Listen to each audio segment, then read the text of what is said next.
సభాష్. హుకుం. బాగా చేశావు. హుకుం. నువ్వేసిన చిన్న మూమెంట్కే ఆడిటోరియం అదిరిపోయింది. రాజా సాబ్ నన్ను క్షమించేసినట్టేగా? ఇంకా ఏదో కావాలనిపిస్తోందిరా. నువ్వు చేసిన తప్పు సారీతో సరిపోయేది కాదు సర్దార్. నేను గెలిచే బరిలో నన్ను ఓడించావు. లైఫ్ లో ఫస్ట్ టైం నాతో వెనకడుగు వేయించావు. నా ఈగో హట్ అయింది. నేను కావాలనుకున్న అమ్మాయి మనసులోకి వచ్చావు. నా ఇష్టం హర్ట్ అయింది. ఎలా ఎక్స్క్యూజ్ చేస్తాననుకున్నావు? గాయత్రి,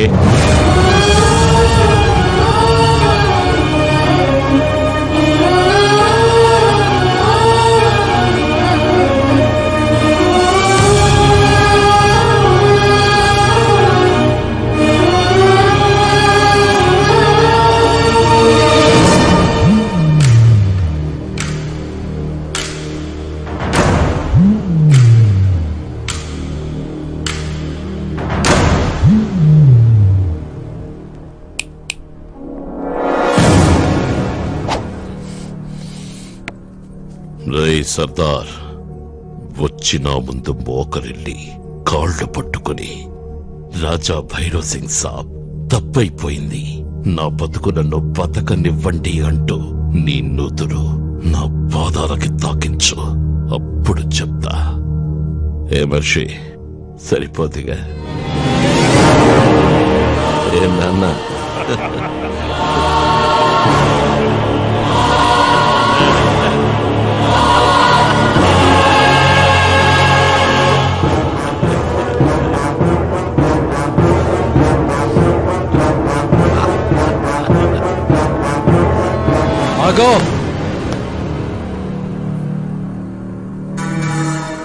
శివుడు దాకా వెళ్ళాలంటే ముందు నంది పాదాలు పట్టుకోవాలి.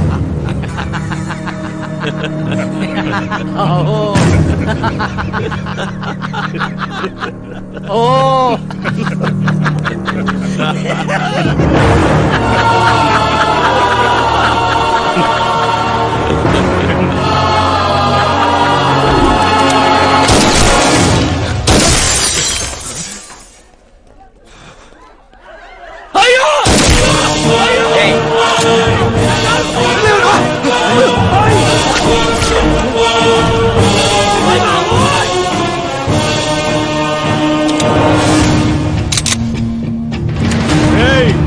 గదిలేరా, కాల్చి పడేస్తా.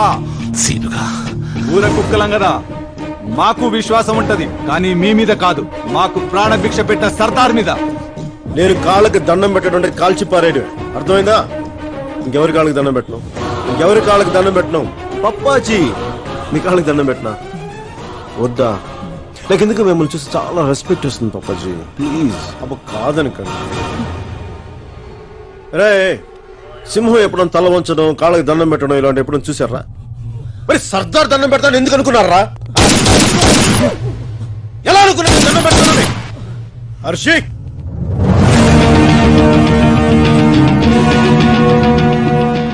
పప్పాజీ వాకింగ్ వెళ్దామా? ఏంట్రా వాకింగ్? వాకింగ్ రాకపోతే షూటింగ్. ఆ రోజు పెళ్లి కొప్పుకుంది నా ప్రేమ మీద నమ్మకంతో, సర్దార్ మీద ధైర్యంతో. చల్ల పప్పాజీ.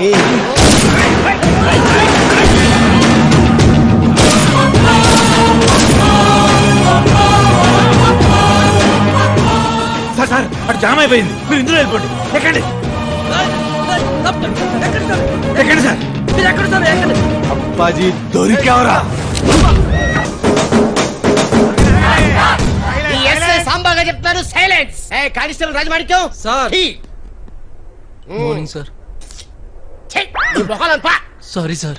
ఇప్పుడు సర్దార్ కాదు, రాజా సర్దార్ గబ్బర్ సింగ్.